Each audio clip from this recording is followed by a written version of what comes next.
Hey girl, Marissa here. You are listening to the Codependent Dummy podcast. As a young woman, you have been raised, reinforced, and rewarded for putting the needs of others above your own. Now, in your 20s, you're finding yourself exhausted, exasperated, and enveloped in shit relationships, especially the one you have with yourself. Codependency is a way of being where we put the feelings, wants, and needs of others above our own in an unconscious attempt to meet our own feelings, wants, and needs. Sorry to break it to you, sis, but that is not sustainable. This podcast is to help you undo all that so you can stop playing small and start taking up space, you dummy. Let's get to it. Hello, everyone, and welcome back to the Codependent Dummy podcast. Today, I'm sitting with Natalie Friedman. Natalie is a licensed psychotherapist in private practice in Los Angeles, California. Her initial interview on the podcast focused on addicted and dysfunctional families, aired on March 27th. Natalie, welcome back to the podcast. Yeah. Yeah. All right. So I still want to ask the typical 2 questions, but we'll revisit what you said last time. Okay. So for your definition of codependency, you defined it as it relates with recovery, right? And Al-Anon and the field of addiction. And you also said codependency is a set of behaviors we learn and systems to stay connected. Anything to expand on with that definition? Yeah. Well, I decided to Google. I just because I know that it's so. The definition is so kind of elusive almost. It doesn't. There's not a really concrete one, is there? No. Like, I think I found one that said it's a relationship, right? Or it's a pattern of behaviors, or it's there was another one I wrote down. There's so many that they call it, or it's a condition. There's these many things that codependency is, how it's described. And I was kind of trying to, synthesize, like, what is my definition of it? Because it is all of those things. And then, but the way that I learned about it was through the addiction lens. Right. Yeah. And then I was going into like the history of it, which is, I think it started with like the codependent, right? The co-alcoholic, right? The person who is the loved one of the alcoholic or drug addict. And as I look at it, it was looking at. Oh, there was even one that's called it, a relationship addiction, right? That's another way to call it. It's so interesting. There's so many different ways to relate to that word. Yeah. So how do you relate to it? Well, it's really, it was interesting to look back at that, because it is all of those definitions feel accurate, all of them. It is all of those things. It's like you're codependent if you feel like if you're in a relationship with somebody who's addicted, then it's probably a codependent relationship, and it's as easy as that. But it's also just it can also show up when it's not in a relationship. There's so many ways that we relate to this word or this concept. And for me, I had an interesting experience. Well, it leads into the other question, I think, which is your own codependent experiences or relationship. Yeah.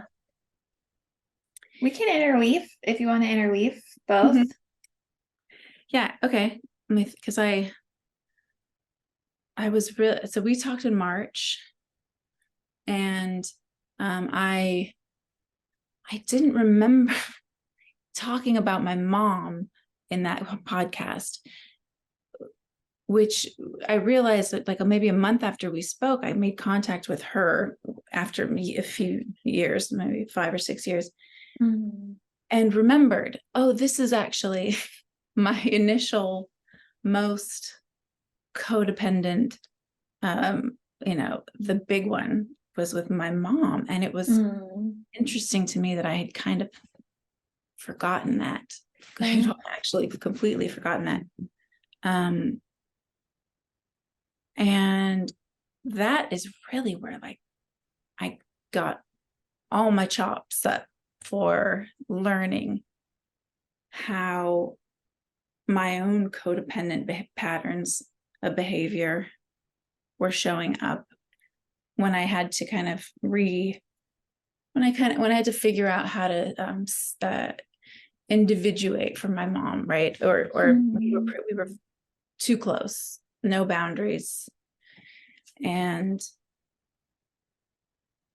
yeah, I'm trying not to use super jargony or psychobabble words, but yeah, it was really interesting to see that in making contact with her, I felt a total like, oh, here's all the ways that I completely abandon myself and go and become only a need, like a caretaker, and fall into a black hole of need.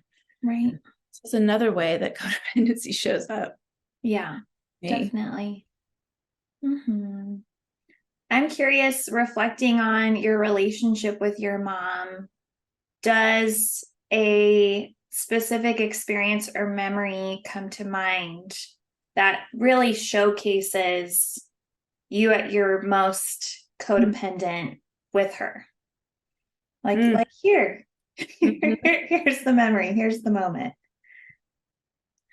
God.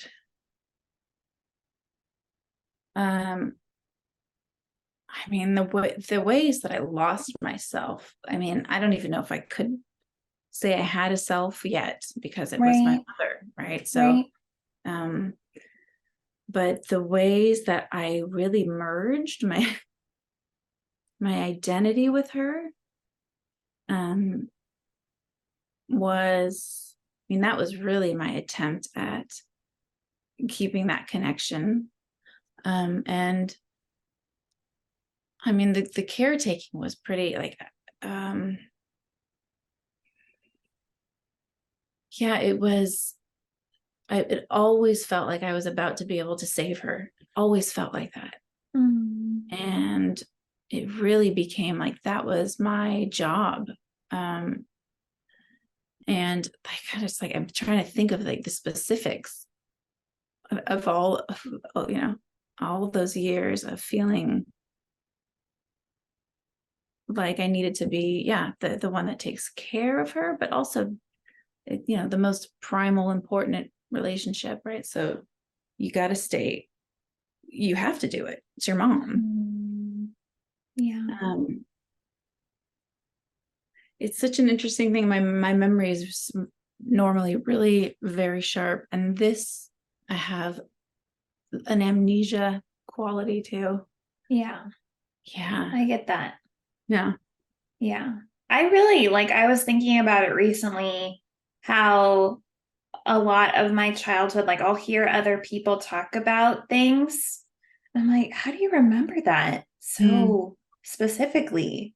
Yeah, it's so vague or gray. I remember I've read all or most of the Harry Potter books, but I remember even a couple years after reading them, my friends were recalling what happened in the second book so like effortlessly. And I was like, I don't even remember that. Mm-hmm. Yeah. Just, yeah, I think your memory was holding on to that story. Yeah. right. Yeah. I was busy. My brain was busy doing other things. So, yeah, I find that I'm my memory is kind of over, it's like an overachieving kind of thing. Maybe I remember a lot, and it's really rare that that anybody else remembered more than me about an event or a person. And so to find that there's this black hole where like part of me forgets how dangerous and damaging it is to be in contact with my mom. It's right. like, that makes sense, of course. Right. Yeah. Yeah. Yeah. That was really where where all of the learning that I did in order to be the best caretaker and the best anticipator and the best like the most loyal, these are the words that like I learned how to do that with my mother, who was also like mentally ill and some drug addiction stuff.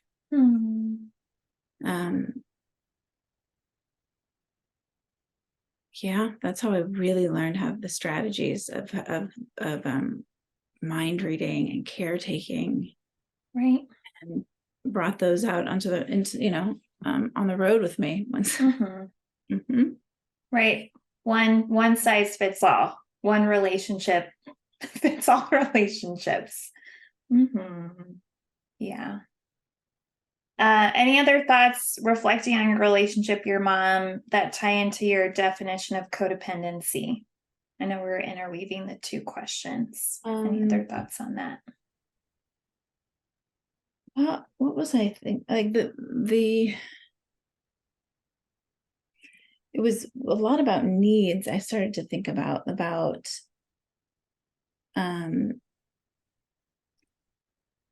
really just learning. If there's so much I also really I want there to be some through line through all the definitions of codependency. And one of the things that seems to show up in at least in the behaviors is it seems to be around need, right? About not taking care of your own needs, anticipating other people's needs, and being like a caregiver to whoever it is that you're in the relationship with, right? And that was what I really noticed in the contact I had with my mom. It sounds kind of vaguely cryptic, but I had texted with her for years, and then once I did, it was just like there was nothing there but this endless need vacuum. Right. And it just like it shocked me back into that feeling of like, oh, like of existing in a way so that you can fulfill a need for somebody, and the value and the worth that can give you. Right. Yeah. What's that? Oh yeah, just like that, remembering that it's so I think the other thing I was thinking is like, it's like patient zero, right? Like that was my very first most impactful relationship of any kind. And then to just kind of realize how that how that was what set me up for, and then I'd forgotten about it. That part really blows my mind. So like I had forgotten that was the most impactful and kind of devastating codependent dynamic that I've ever been in. I'm sure that I'm forgetting a bunch of the details even about it. Yeah. I think though, I mean, reflecting on my own codependent experience and that of my patients and listeners, I think a lot of the time, especially early on, starting to recognize certain patterns, my question was, what the fuck is wrong with me? Right? Not oh, this must come from somewhere, right? Like, yeah, Yeah. oh, like I was happy and things were fine. And yeah, what is wrong with me? So I think it is, and then really trying to think critically and just noticing, right? I talk about ways I was raised, reinforced, and rewarded for codependent behavior. And yeah, I think really trying to think critically about that. Then you start to put pieces together. And there obviously were just interactions, experiences, right? Moments that had a huge impact on me that meant something extremely meaningful, right? I came to some big conclusion and then applied that everywhere. And other people might have gone through that same experience, maybe not coming to the same conclusions and beliefs, but yeah, then it's oh, okay. So yeah, I don't think it's obvious all the time to us. Yeah, until you kind of look back. Right. And that, I mean, the way that you're describing that is kind of, I think is part of what I'm noticing with my own definition of it is that because I grew up in a family where people were getting sober or using or getting sober again, going to meetings. I learned about Al-Anon and Alateen and codependency. I learned about it before it was, displayed to me in my own behavior. So it's like I remember reading the Language of Letting Go book in junior high or high school. Actually, and it was my mom who gave it to me, which is a nice little turnaround there. And so I knew about these concepts, but I didn't fully embody them until I got a little bit older. And the way that when I even hear about codependency, I have such an immediate association with 12 steps and Al-Anon. And it's of course, it's an entirely, of course, it the way that you describe it makes a lot of sense. It's like people are understanding their codependent behaviors because they're feeling in the moment, like my relationship's fucked up. What's going on? There's something that seems to be familiar about this, or something especially painful. And then you go back and you say, oh, maybe that happened. And oh, that was probably where I learned that. And my experience of it, I'm realizing is a flipped version a little bit of that. Yeah.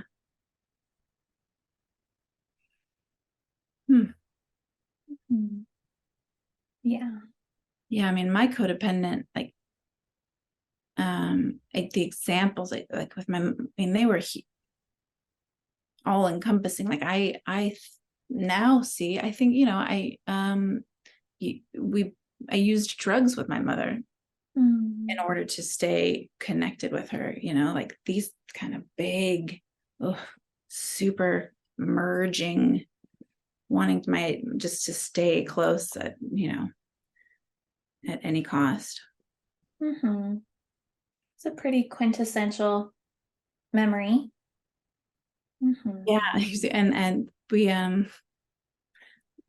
there's this other sort of sweet memory of living in a 1-bedroom apartment with her, and she was unable to work regularly, and so I was paying the rent there, and we were just kind of So we would just stay inside and chain smoke. And then at some point we both decided to shave our heads. This is the kind, like this a nice image of what kind of dynamic. Yeah. Right. That boundarylessness. Right. Right. Merged. Yeah. Yeah. And that does set up a really, and I like now when I have clients who have any kind of similar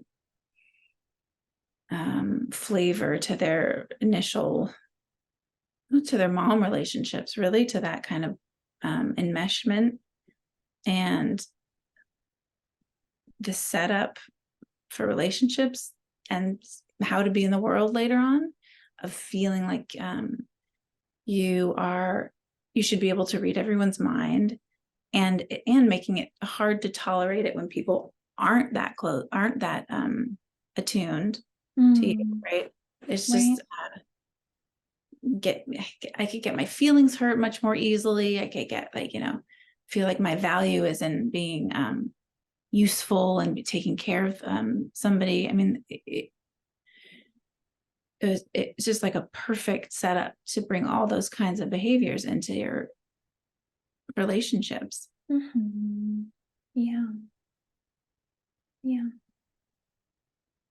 All right. Well, you mentioned meetings. You mentioned Al-Anon, 12 steps. And we're going to focus on codependency within those 12 steps, right? One relationship fits all.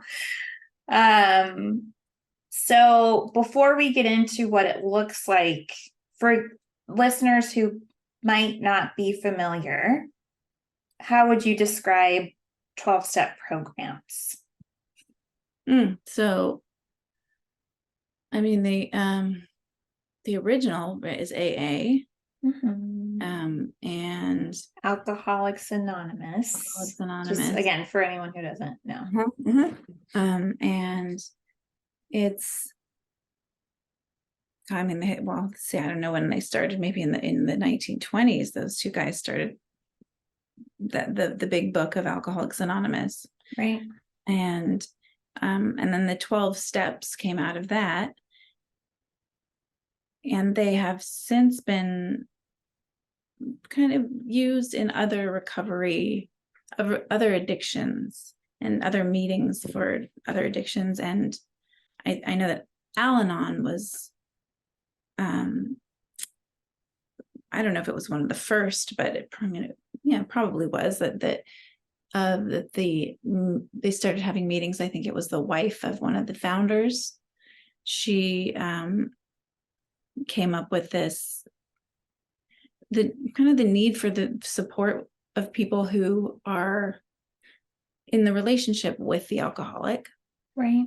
And I mean, and that's I don't have any more real like training or education than the kind of normal, just picking it up here and there. But that's my understanding of how. And then so you think about like people who are in these relationships in the alcoholic families, like they're gonna probably need meetings, and the 12-step meetings that help people get sober. You can also apply that. I've been thinking about this lately, like the same as the first step. We use it in AA and we use it in all of the 12-step programs. And it's, we admit we're powerless over alcohol. Our lives had become unmanageable. And then you take that same step into Al-Anon, and you have to say, we admit that we're powerless over people. Right. And our lives have become unmanageable. And that lesson is kind of never ending. Yeah, like that we remembering over and over again, oh wait, I can't control this person, what they think about me, how this relationship is going to unfold. Like just I'm powerless over that. Right. So it's been around, right, 12 steps for almost, if not 100 years. I think so. Right. I don't know how accurate that Yeah. is. I think it was like the That's 20s right. or 30s. Yeah. Yeah. Because I know it was like the Depression. They were Right. all like drunk and sad. Sure. So, yeah, so people go for alcoholism, and then it's expanded. There's like Cocaine Anonymous, there's Debtors Anonymous. I think there's even a Workaholic Anonymous. Oh yeah. Yeah, very broad application of the 12 steps to all types of isms and or addictions, even with people. Yeah. And yeah, like I have been to 12-step meetings and I no longer go, which I know for some 12-steppers is tisk tisk, right? Because there's this expectation that you go and you work through the 12 steps and then you stay and help others work through the 12 steps and service. And some people really do it till they die. Yeah. Yeah. I find that, I found some really powerful Al-Anon meetings and have gone for like chunks of time. And I see people who go to Al-Anon regularly for like years. Right. I've also seen, like, you see that a lot in AA too. Now in AA, it's more like you better come because you might die if you don't. Right. And in Al-Anon, that isn't there so much. I don't feel, at least. And it has made it so that it's harder to work a program in Al-Anon and to stay consistent. But the language and the actual program of using the 12 steps for this reason instead of alcohol, it's still been really powerful for me in learning how to change my thinking.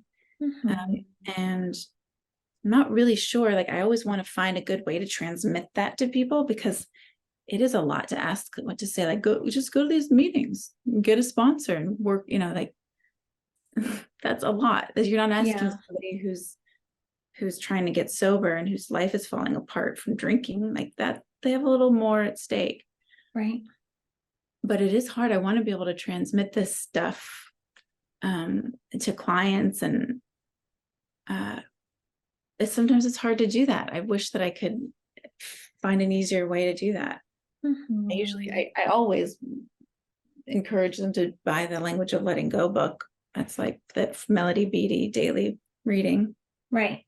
So yeah, for those who don't know, Melody Beattie, she wrote Codependent No More, right? She's this prolific author within the codependent sphere. She went to Al-Anon. I think she might have gone to Codependents Anonymous too. So yeah, they're similar, but I think Codependent Anonymous is more broad. Like you don't have to have a loved one who's an alcoholic. Yeah. Or Al-Anon, you don't need to either, but that's kind of the expectation, is like, oh, my son, wife, daughter, sister, whatever is alcoholic. Yeah. Yeah. And then you did go ahead. Yeah, you were just going over Melody Beattie, like that's she kind of got the word into the mainstream back in, I don't know, the 80s or yeah. And then you mentioned too, right, for those who go to 12-step programs, there is this encouragement to work the 12 steps, right, with a sponsor, which is someone who's usually been through them. And I think that was okay. So, Natalie, what does codependency look like in 12-step programs? It looks the same. Like in the programs, in the meetings or it's like it looks the same. I think maybe maybe it's that like in 12-step programs, you know that there's going to be a good deal of addiction and that kind of behavior. So you're probably going to see codependence, co-addiction, right? That's another way it's been described. I was just having a thought. Oh no, was it gonna just slip away? Did I write it? It was no, that's never good to start off with that, because then you forget the thought. Yeah, but being in the programs, I forgot the thought. Mm-hmm. Well, what about, maybe parsing out what does it look like in meetings? And then we'll talk about in the program. But like, what might that look like? Or how can one be codependent in a 12-step meeting? Like in a meeting, I don't know. You can't really do much in a meeting, right? You could, I guess you could still display your codependent features if like anywhere you want. Yeah, I remember trying to be more comical during my shares. Oh yeah. Or like I don't know if it was conscious, but I remember when someone would pick a topic and we'd do popcorn, right? Which for the listener, it's like we're sitting in a room, maybe there's 10 to 20 people, and then they just kind of play tag with who shares. And I couldn't listen to what people were saying because I was rehearsing what I was going to share on the topic. And so, I think, I responded to people's laughs. I responded to their, even though they're not supposed to be crosstalk, they're trying to prevent it.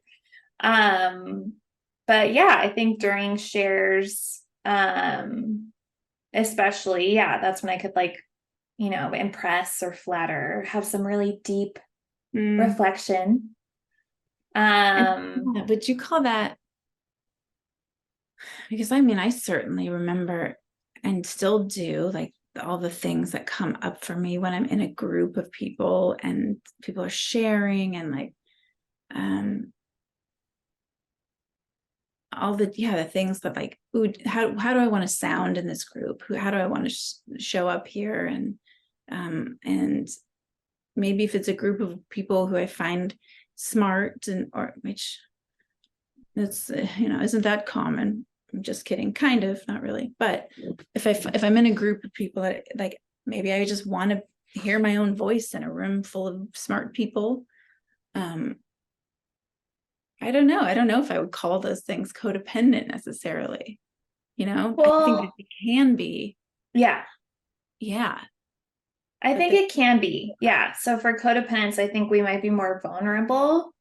And like reflecting back, I remember specifically having like unconsciously handpicked people that I wanted to impress, right? So people maybe who had been in it longer, or like a woman who just looked like she really had it together, right? So it's still, even though it's a group, like I would home in on someone that again, like I'd want to fulfill their need for a good meeting.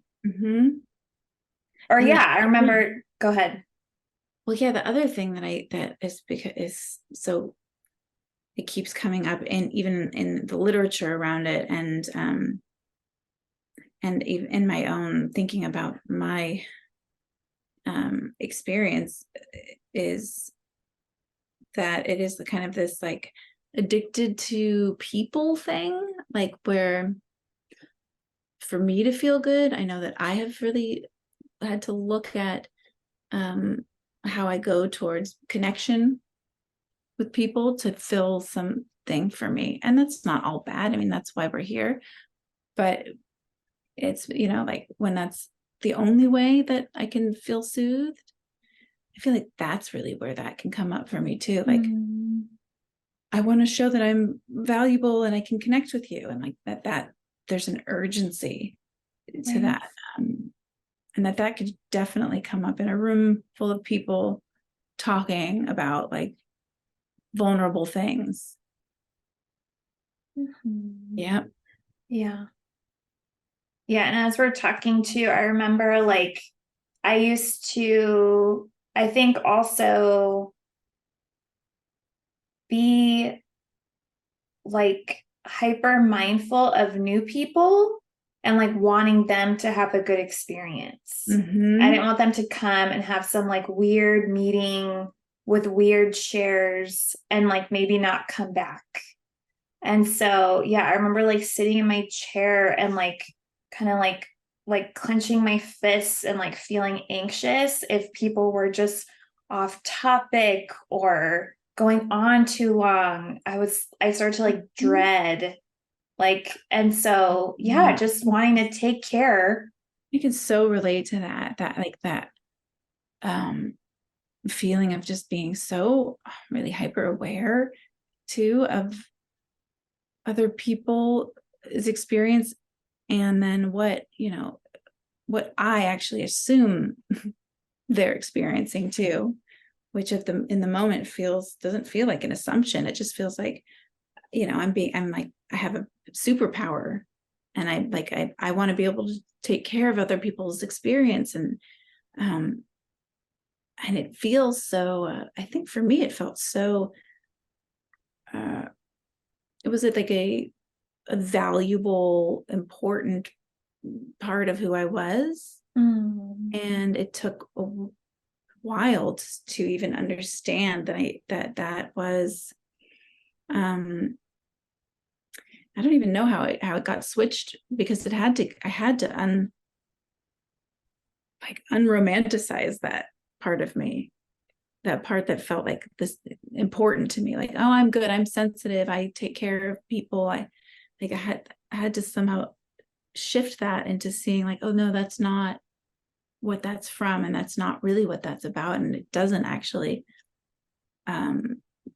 get me what I need.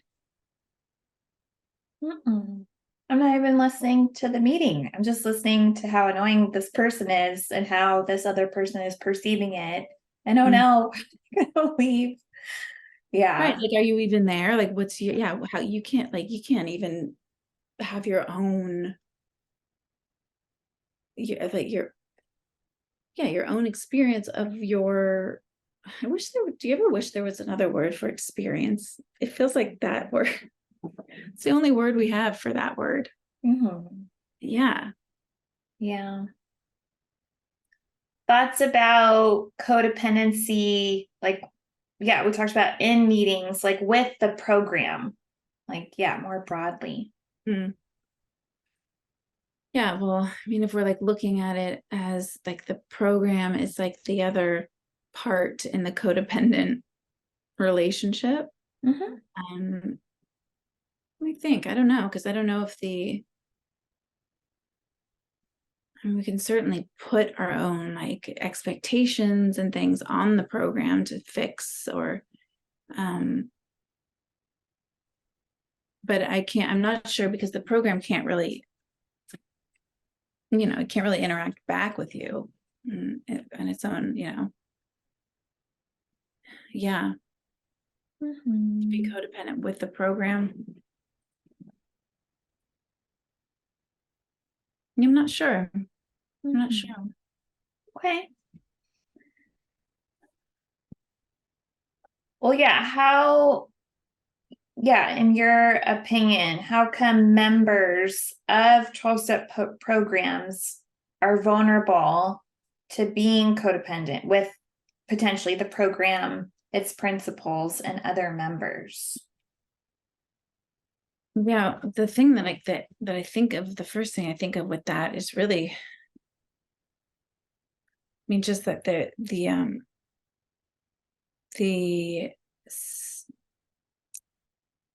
kind of vulnerability that's going on in those programs, and like if people are getting sober, right, and people are getting sober and have probably been engaging in all sorts of unhelpful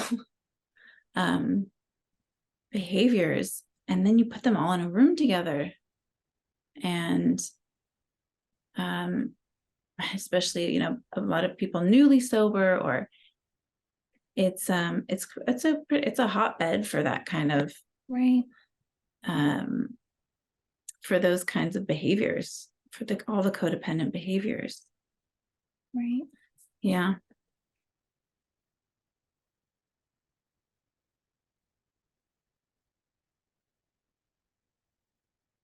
Other thoughts on that? Hmm. And I think what I'm interested in how well how the codependent sphere now is really is so much more about just like how the behaviors are showing up, right? Like how we are showing up in the world with these. Right.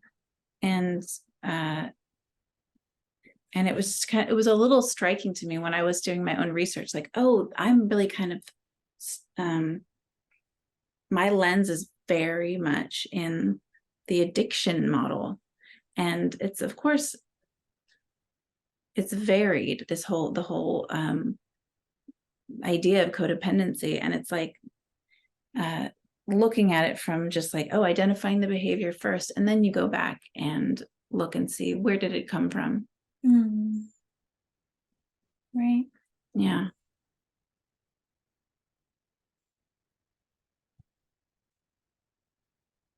What else is there? Oh, overhelping. That was something I wrote down. That was something that somebody, that's a word that was used for like what we do as codependent. Right. Right. Overhelping. What does that look like in 12-step programs? God,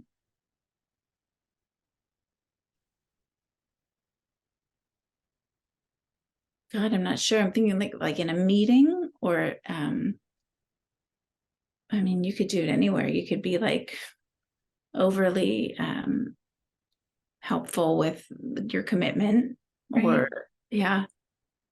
Yeah. Just, you can overcommit yourself to meetings. You can bring your codependent behaviors anywhere. That's why they're so convenient. Yeah. Yeah. I mean, reflecting back, I just feel like this like montage is playing in my mind. And I remember it's hard. It's really difficult to discern, I think, as a codependent.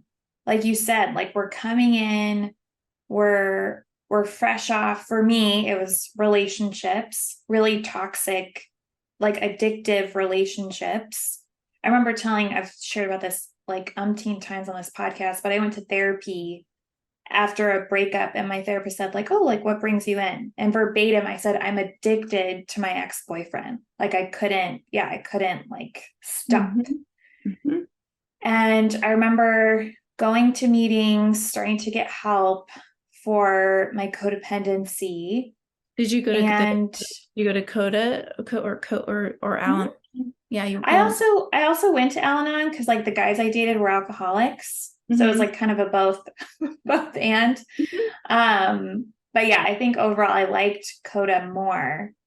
And it's difficult to discern what's self-motivated, right? Given where I was at the time, and then what was codependent, because service is so revered in 12-step programs. So I remember doing a lot of service and being the good little 12-step girl. And, showing up on time and going to every meeting. And right, again, like my codependency showed up in different ways with other people, where I would completely write off those who didn't attend weekly. You know what I mean? Like you're not meeting that expectation. You're not doing what we're supposed to do.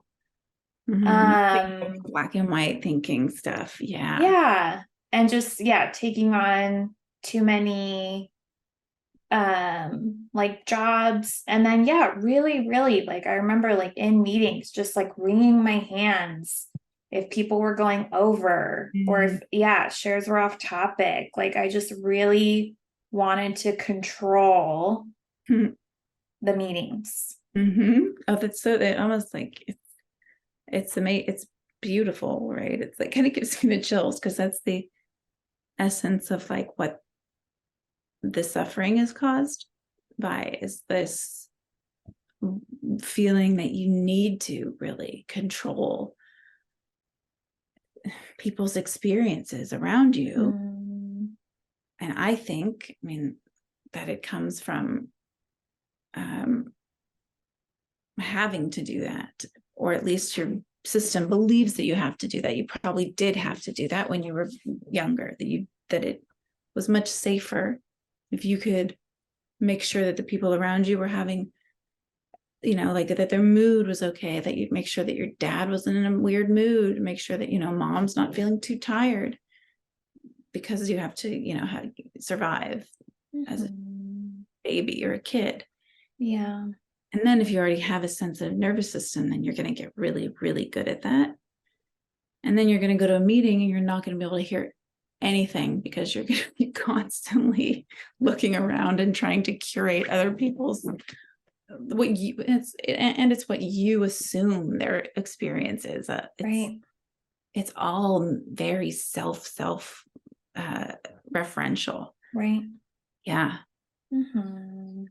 Yeah. So, I mean, going in, well, no, actually we'll do. What are the consequences of unaddressed codependency in 12-step programs? Well, I mean, it's the same as I think anywhere, just kind of like feeling probably more out of control and lost and frustrated. Right. Yeah, and it does, like that first step really, I mean, it does, you can kind of continue to revisit that even with all of that, with the admitted we were powerless over people. That one is so big. How many times have I thought that, and still every time I say it I think, oh, I have to remember again. It's like, and that's why step work I think is cool, because like you have the meetings and you have the 12-step program, but the work, if you're actually doing like the work that's in the steps, it should help with the behaviors, even of going to the meetings. Yeah. Yeah. What about, like, have you seen or experienced like people becoming codependent, like with their sponsor or with their sponsees? Trying to think. Yeah, your thoughts on that. Yeah, well, those relationships are so they're also pretty ripe for that, I think. And it's another place where like the same principles of all of this stuff need to be applied, in that really noticing where we kind of abandon ourselves, and what is it? It's like the caretaking and the people pleasing and the control stuff. I think that anywhere in any system, it's going to come through in the same kind of way. Yeah. As we're talking, I'm reminded I had a patient previously, and he had a parent who got sober, and so parent wasn't around, right, in their alcoholism. Parent got sober, and then parent wasn't around in their recovery, right? So my patient was like, hello, like you're sober, can we hang out? And so, yeah, I think like another vulnerability is at an extreme, right? You really can just switch the addiction where you really become, it's hard. It's so hard to discern whether it's commitment or like overly reliant or dependent on meetings. Yeah. Yeah, it's I mean, we can use anything, I think, but addictively, I think we can. Yeah, I agree. Yeah. I mean, that's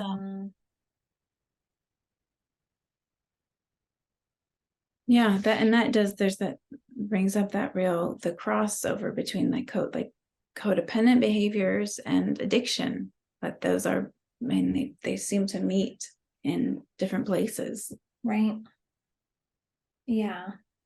So then, right, unknowingly, which the 12-step program is not about, but just as like an addiction to a substance or a person can diminish your relationships beyond that relationship, right? Like unaddressed codependency.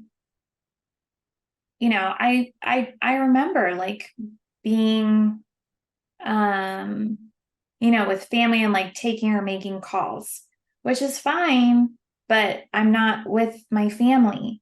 So yeah, it's just I think like the underlying motive is important to pay attention to, or else I'm just continuing to neglect other relationships to impress my sponsor. Yeah, looking at the dynamics that are happening in the recovery. Yeah. From what you're trying to, looking at how they're showing up in the exact way that you're trying to heal. Yeah. All right. Your suggestions, recommendations to codependents in these programs to avoid these codependent pitfalls. Yeah, I mean, we talked about those last time, but like the awareness, right? That feels like the first and biggest step. And it's certainly not all of it, but starting to even learn about how this stuff is, how people have words for this, and there's a language to talk about what this feels like, and that there are ways to kind of reframe things that seemed like they were true, and that it's important to really be on top of it. And again, it's like how to avoid those pitfalls. I don't know. I wish that Al-Anon wasn't such a giant commitment to make. I wish that there was a way to provide that information to people who really need it. And I do end up, I always end up encouraging an Al-Anon meeting. Some people hook into it. Rarely does somebody really get, all the way in. But starting to read about it, starting to like getting the book, getting the daily book, the Melody Beatty stuff. And just there's something so soothing, I think, just about having, you have like a crazy feeling, out of control experience with somebody, and then you look in a book and they have words for it, like, oh, this might be what happened, and this might explain why you are reacting like this. And I mean, just starting to language it is so powerful. Yeah.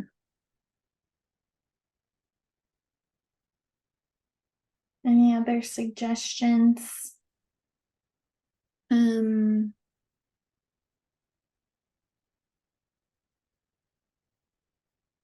No, I guess not. Maybe I was just, I mean, I was just like really reflecting on since we last talked, and then I had really forgotten this very important piece of my own recovery from codependency, and it kind of it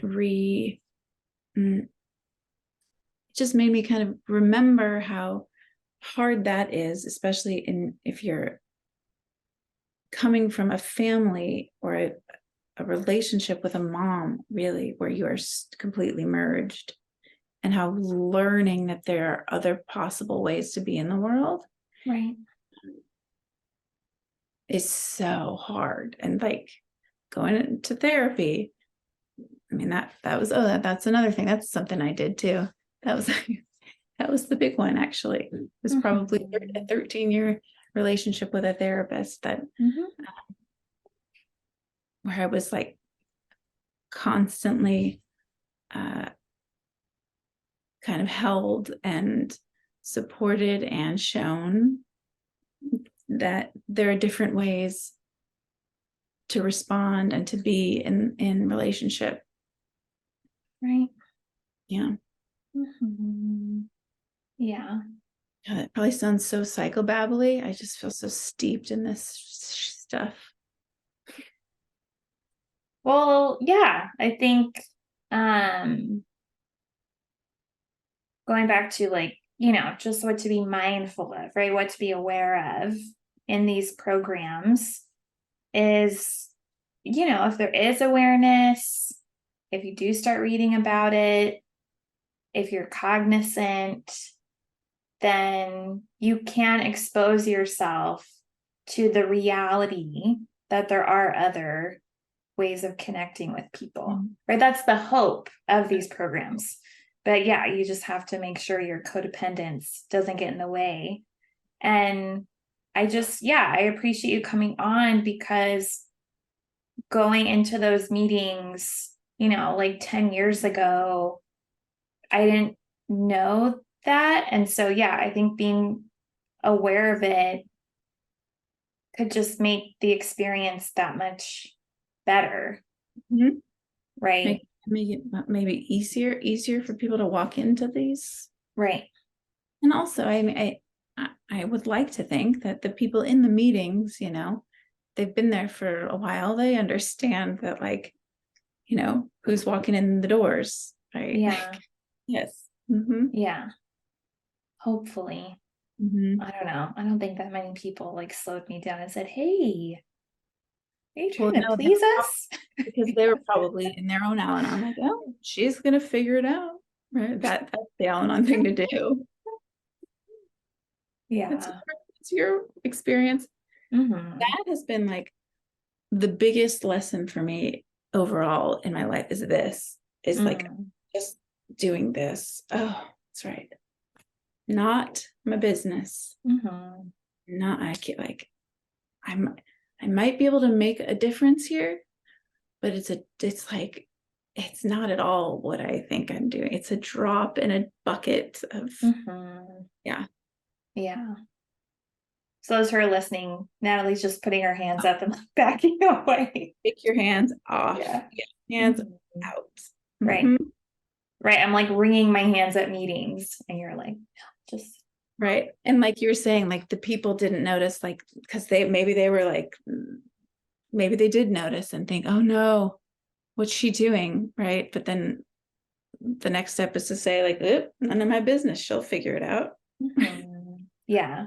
And I have actually recently, I was at a support group. It was on Zoom, and it was this minor, teeny tiny moment, but there was a new person, and we were going around and checking in, and we have some ground rules in the support group. And this individual, they unknowingly broke some of the ground rules in their introduction, right? There's different words we don't use. We're supposed to speak more broadly, not about specific behaviors. And so another member, before the next person went, was like, "Hey, just a reminder, like, yeah, we don't name behaviors, we speak more broadly. Like, so glad you're here, welcome. And a little bit, like a little part of me was like it wasn't conflict, but it was correction, which Sure. is sometimes perceived as conflict. Mm-hmm. And long story short, this new person logged off probably within a minute. Okay. Yeah. And Following that whole story too. Yeah. right. And, they logged off and I Mm-hmm. wasn't, yeah, I know in the past, like I would have like Googled them, Sure. probably like Yeah. asked the moderator, like, can I get their email, and reached out, or just, I would have been so distressed Mm-hmm. that they came and within a couple minutes had such a bad, I don't know, maybe his internet turned off. I don't actually know. That's the other, like, yeah, there's the difficulty remembering that, like, we don't actually know what other people's experience is. That one is really big for me. That was a big one for me with my mom too. With when I would think about her suffering, it felt unthinkable to me because I imagined what it would be like, and I had to be like, I don't know. I don't, even if I was taught that I did know, and it's really helpful that I know, like, I actually don't know. You don't know if that person was upset about the meeting and logged off. No. That was so hard for me to let go of, because it felt really kind of like powerful to be able to know what other people needed. Yeah. It was a really important feature of who I was, and who I believed that I. And I think that's another thing about codependency, is that it gets blended in with that. Like, Right. people who are warm and loving and sensitive and care for people, they don't. It's hard to say, like, oh wait, you have to actually stop doing this version of it. Yeah, I just can so relate to that story of being in that room, in that meeting, and just like following somebody's experience and just being like, I'm the one that knew that you were having that, and I'm gonna be there and help you. Mm-hmm. Yeah, I was like, no, before, but yeah, they logged off and I was like, oh, okay. Meeting carried on. Everybody seemed okay. Like, that's their journey, whatever their journey, even if it's just poor internet. Yeah. And I was really able to like sit in the meeting, leave the meeting. But for me, like, I was able to reflect on that and like notice Like, internally the growth. Yeah. Yeah. Mm-hmm. Which was good. That's everywhere, I think. And I think that it is hard to discern when it's become so much easier to do. I think, like, oh, that's right. That is the way that the world used to feel like to me. It used to feel like I needed to really be taking care of everybody. And even saying that sounds like that should be a good quality, and which is also tricky about it. Like, yeah, but yeah, that's not actually how it doesn't actually work. You can't take care of anybody. No. Yeah. Yeah. Yeah. All right, Natalie. Well, thank you so much for coming on. If people want to learn more about you, where can they go? They can go to my very sparse website at natalietherapy.com. Yeah, just Natalie Therapy. Easy. Mm-hmm. All right. I'll put a link to that in the show notes. Mm-hmm. And thank you for coming back, listener. Thank you for being here. Amy. And we will see you next week. Bye. Hey girl, it's Marissa again. I'm not like a regular podcaster, I'm a cool podcaster, right? Thank you for listening and staying till the end. You can find me on Instagram at Therapy with Marissa. Email me, marissa@codependummy.com. Check out codependummy.com for more information on the show. And baby girl, a subscribe, rating, and review would be much appreciated. Till next time, I want you to remember, if you are feeling unseen, I see you. If you are feeling unheard, I hear you. And if you think that you don't matter, know that you matter to me. I want you to go out there so you can stop playing small and start taking up space, you dummy. And now, the disclaimer. Girl, this is not therapy and I am not your therapist. This podcast is designed to provide accurate and authoritative information in regards to the subject matter covered.